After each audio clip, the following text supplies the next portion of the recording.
Hey guys, welcome back for the next Jedi Journal entry. Today we will analyze what the Force is and what bringing balance to the Force truly means. To understand what balance in the Force means, we must first understand what the Force is. After all, we can't know what balance is if we don't know what we are measuring. Our first lesson in the Force comes to us from Obi-Wan in A New Hope. He says, "The Force is what gives the Jedi his power.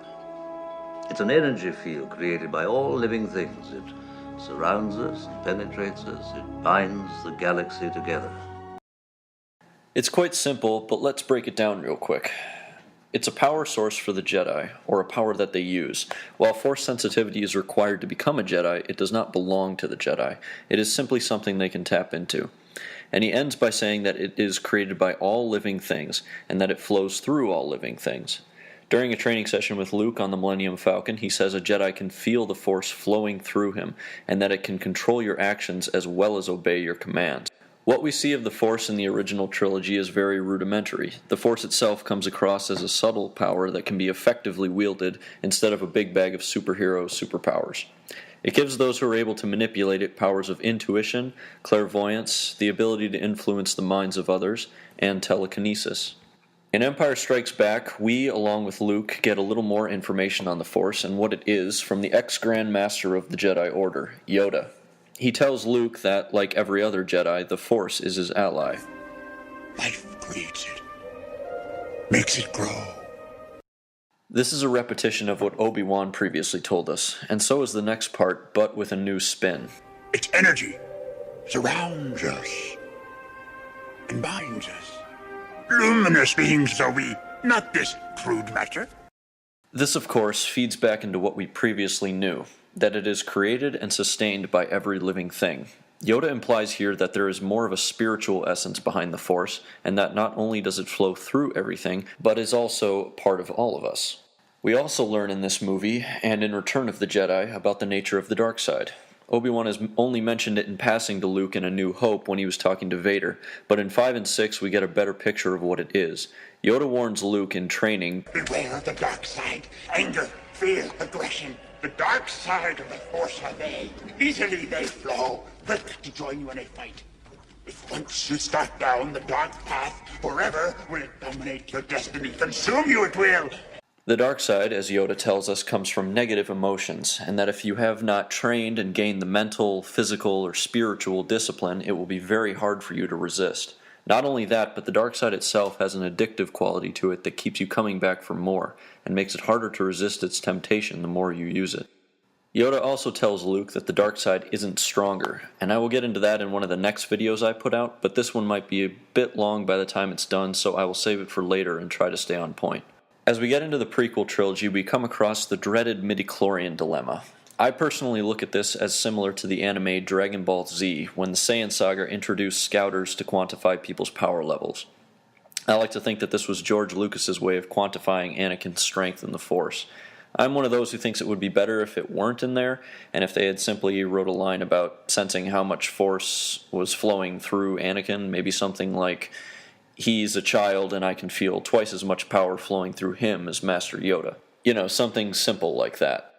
Qui-Gon says to Anakin that midichlorians are microscopic life forms that reside within all living cells. This is consistent with what we know about the Force flowing through every living thing. He also claims that we are symbiotes with these midichlorians and that they harmonize us with the Force. The midichlorians, it seems, grow where the Force is, and since the Force flows through all living things, the midichlorians reside within all living things too. The Force flows through everyone, even non-Force sensitives, but not enough of it to allow those people to manipulate or even sense it.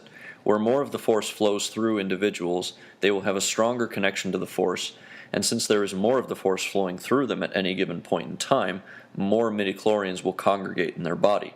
After all, organisms seek environments where they can thrive. So a higher midichlorian count indicates that there is more of the Force flowing through you, which means you would have a stronger connection to the Force. I am still not a fan of the midichlorian explanation. I think, like many of you, that it takes the mysticism away from it all, but this is the best way of understanding it that I have found. Each of these teachings has told us that the Force itself is the spark of life. It is the energy of vitality and creation. It is a positive thing. It is quite literally the life force that connects us all, not just in this world, but also in a more spiritual sense. So now we have a strong grasp of what the Force is, but before we get into the balance, we have to jump to the other side of the scale and study the dark side. The dark side comes from drawing on one's negative feelings. If the Force is creation, harmony, and life, then the dark side is destruction, rage, and death. George Lucas himself has said in an interview behind Revenge of the Sith that no one who is evil thinks of themselves as evil. That even though someone may be doing evil things, they always justify it in their minds that they are doing the right thing. Like Anakin justifying his dark deeds at the Jedi Temple as an extension of his dedication to Padme and to the Republic. In this way, evil actions have their roots set in good intentions. It's similar to the philosopher C.S. Lewis and how he thought of evil as not capable of existing for its own sake. Lewis saw evil as a parasite that attaches to goodness and corrupts it. The idea is similar to Aristotle's conception of the golden mean. The golden mean is the idea that there are virtues, and if taken to the extreme in either direction, either excess or complete lack, you find vices. So courage is an easy example. Courage is in the middle. It's the virtue. If you have too little courage, you're a coward. This would be vice. If you have too much courage, then you are reckless. This is also a vice. It takes discipline to stay in the middle and to be virtuous. It takes time, dedication, and training, as the Jedi themselves believe to be true.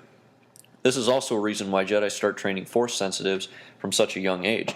It's easier to learn strength of will from a young age rather than having to reform and change one's behavior when they are older. It's like the old saying, you can't teach an old dog new tricks. It's similar to Lewis's thoughts that evil, or vice, is a parasite on good. Lewis likened evil to the rot on an apple. The apple can exist without the rot, but the rot cannot exist if there is no apple. The Jedi view the dark side, or this rot, as an imbalance. To restore balance is to restore the Force to its core element, that is to say, free of the dark side. This is what the prophecy is about. It is directly quoted on multiple occasions that the prophecy says the Chosen One will destroy the Sith and bring balance to the Force. Destroying the Sith, who are dark side users, will rid the galaxy and the Force of the rot. If not permanently being rid of the dark side itself, then permanently for the Sith Order. Being that there are only ever two. With the Master and Apprentice destroyed, the Sith Order dies, as there is no one to pass the Sith teachings on to. Yoda feared that the prophecy of the Chosen One may have been misread, as he says in Revenge of the Sith, and indeed it brought with it the doom of the Jedi Order, but that was part of the second half of the prophecy, bringing balance to the Force. But bringing balance to the Force is separate from destroying the Sith. This implies that there is some distinction to be made here. I'll probably discuss this particular point further in another video as it ties into a much, much larger lesson on what Star Wars is all about, but I'll keep it brief here. The Jedi are, at their core, the guardians of peace and justice in the galaxy, who seek to keep the Force in balance. Despite whatever rules they have, all of the rules are subordinate to that underlying principle. And in any structure, you need the underlying principles, because rules change, and sometimes they contradict one another, or they aren't appropriate for certain situations. The Jedi are agents of balance for the Force, but as we saw in the Prequel Trilogy, they are not all that good, and they don't really seem to follow the will of the Force at all. They're more like pawns for the Republic. In Episode 1, we see them turn down Anakin, the Chosen One, because it doesn't fit their rules on what age you can enter the temple, despite the fact that his very existence is a kind of direct message from the Force that things are about to dramatically change. So the Jedi are a flawed society that is no longer an agent of balance within the Force. They have become corrupted and are focused on their rules and dogma instead of their superordinate principle. But that's the key. They are no longer agents of balance. The Jedi Order has to have the slate wiped clean so that they can return to their superordinate principle and do the job they're supposed to. This is a common lesson we see in human history, and it's an archetypal tale you see in stories in many cultures. Flood myths are a good example, and more recently, so is The Lion King. The old Jedi have to die off because their approach to the Jedi lifestyle and the Force is no longer correct. And so we see that happen in Revenge of the Sith when the Chosen One destroys many, but not all, of the Jedi in the galaxy. Many people misinterpret bringing balance to the Force as having equal light and equal dark, that is to say, leaving only 2 Jedi and 2 Sith, but this is simply not true. Regardless if you agree with everything I have said, you have to acknowledge this fact. Balance cannot be equal light and equal dark. It cannot mean 2 Jedi, 2 Sith. This is because at the end of Revenge of the Sith, there are more than 2 Jedi left alive. In the Legends timeline this is true, and in the Disney timeline this is true.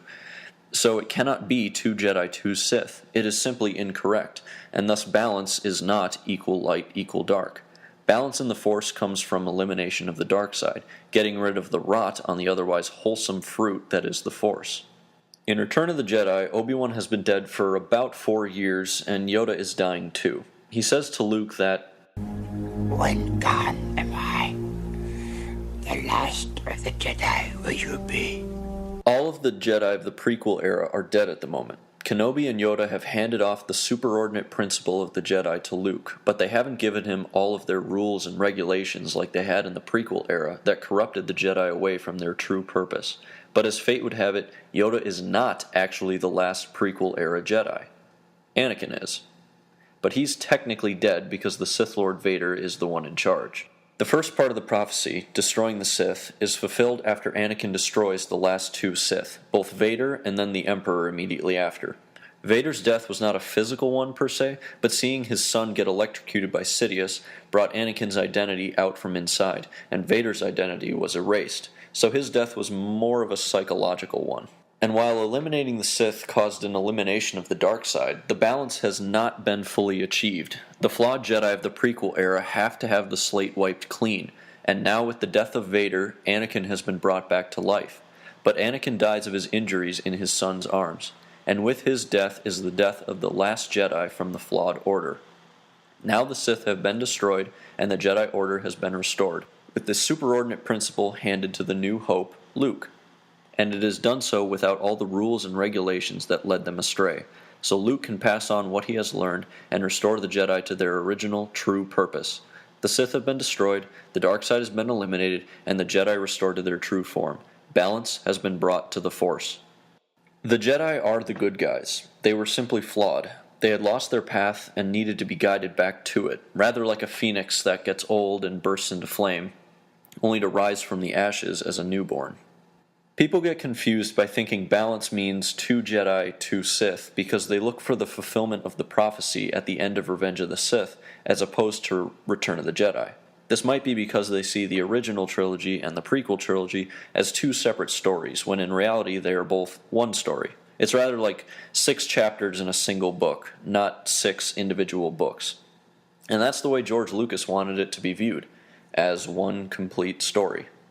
Well, this concludes my thoughts on bringing balance to the Force. If you enjoy what I had to say, click the like button down below, subscribe for more of my content, which will be coming soon.